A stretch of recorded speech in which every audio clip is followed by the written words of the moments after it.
বৰ্তমানৰ নৰেন্দ্ৰ মোদী চৰকাৰ যে এখন স্বৈৰতান্ত্ৰিক অবিবেচক চৰকাৰ সেই কথা বহুতবাৰ প্ৰমাণিত হৈ আহিছে। শেহতীয়াভাৱে 15 মে তাৰিখে কেন্দ্ৰীয় গৃহ মন্ত্ৰালয়ৰ গৃহ সচিব অজয় কুমাৰ ভাল্লাই বিজেপি চৰকাৰৰ নিৰ্দেশ মৰ্মে 14 গৰাকী বিদেশী নাগৰিকক নাগৰিকত্বৰ প্ৰমাণ পত্ৰ আনুষ্ঠানিকভাৱে প্ৰদান কৰা কাৰ্যসূচী অনুষ্ঠিত কৰি নিজে নেতৃত্ব দিছিল দিল্লীত।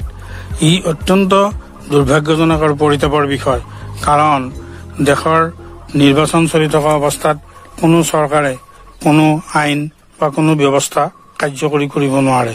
কিন্তু বৰ্তমানৰ এই অত্যাচাৰী আৰু জনগণ বিৰোধী নৰেন্দ্ৰ মোদী নেতৃত্বাধীন বিজেপি চৰকাৰে এইবাৰ গৃহ মন্ত্ৰালয়ক এই কামত লগাইছে, যাতে আগন্তুক 20 মেত পঞ্চম, 25 মেত ষষ্ঠ আৰু 1 জুনত সপ্তম পৰ্যায়ৰ যি শেহতীয়া নিৰ্বাচন অনুষ্ঠিত হ'বলৈ বাকী আছে, এই 3টা পৰ্যায়ৰ নিৰ্বাচনত যাতে বিজেপিয়ে অতিৰিক্ত ভোট লাভ কৰি পুনৰ শাসনৰ গাদীত বহিব পাৰে।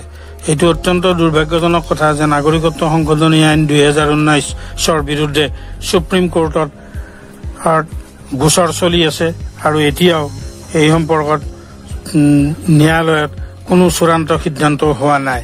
তেনে অৱস্থাত কেন্দ্ৰীয় চৰকাৰৰ নিৰ্দেশ মৰ্মে অৰ্থাৎ বিজেপিৰ এই দলৰ নিৰ্দেশ মৰ্মে কেন্দ্ৰীয় গৃহ মন্ত্ৰালয়েৰে দেশৰ সংবিধান, আইন, নীতি, নিয়ম সকলোকে ধূলিসাৎ কৰি নিৰ্বাচন চলি থকা অৱস্থাত এই বিদেশীক নাগৰিকত্ব প্ৰদান কৰাটো অত্যন্ত গৰ্হিত, অত্যন্ত দুৰ্ভাগ্যজনক আৰু অত্যন্ত পৰিতাপৰ বিষয়।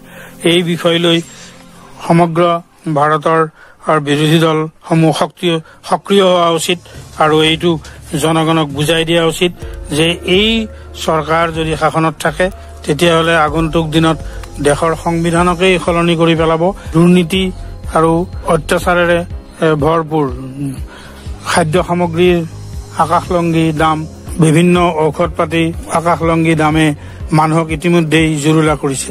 ইতিমধ্যেই সুপ্ৰিম কোৰ্টৰ নিৰ্দেশত বিজেপি দলে বিভিন্ন মাল্টি নেশ্যনেল কোম্পানীৰ পৰা কোটি কোটি টকা চান্দা লৈ তেওঁলোকে এই নিৰ্বাচনৰ কাৰণে তেওঁলোকে যে আগবাঢ়িছে সেই কথাও প্ৰমাণ হৈছে। যিবোৰ ঔষধ ইতিমধ্যেই বাতিল কৰা হৈছিল মানুহৰ স্বাস্থ্যৰ অনুপযোগী বুলি, সেই ঔষধ প্ৰস্তুত কৰা কোম্পানীবোৰৰ পৰা কোটি কোটি টকাৰ চান্দা লৈ নৰেন্দ্ৰ মোদীৰ এই বিজেপি চৰকাৰে সেইবোৰক এই ঔষধবোৰ যিবোৰ বাতিল কৰা ঔষধ, সেই বাতিল কৰা ঔষধবোৰ জনগণৰ মাজত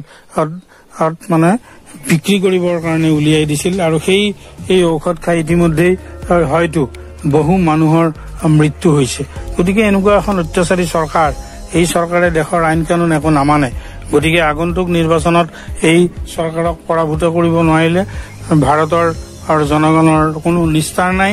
ইয়াতকৈ আৰু জঘন্য পৰিস্থিতিৰ সৃষ্টি হ'ব। অজয় কুমাৰ ভাল্লাই তেওঁ এজন উচ্চপদস্থ প্ৰশাসনীয় বিষয়া হৈও তেওঁ সকলো জনাৰ পিছতো তেওঁ এটা ৰাজনৈতিক দলৰ বহতীয়া হিচাপে তেওঁ সমস্ত গৃহ মন্ত্ৰালয়ক ব্যৱহাৰ কৰাটো এটা গৰ্হিত কথা, এটা নিন্দনীয় কথা আৰু ভাৰতৰ ইতিহাসত এইটো সম্ভৱতঃ প্ৰথম ঘটনা।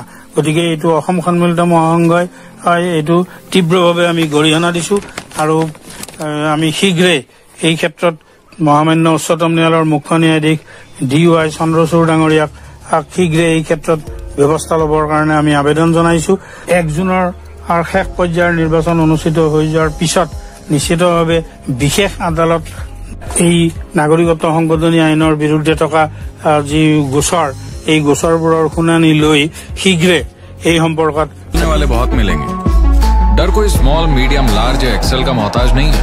गला सबका सूखता है, सबका, पर डर से डरना नहीं है। हिम्मत का घूंट लगाना है, डर को निगल जाना है।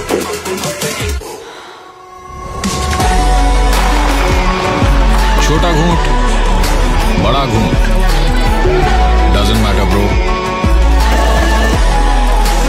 तू बस हिम्मत का घूंट लगा और डर को निगल जा। और दुनिया को दिखा तू किस मिट्टी का बना हुआ है। माउंटेन ड्यू, डर के आगे जीत है।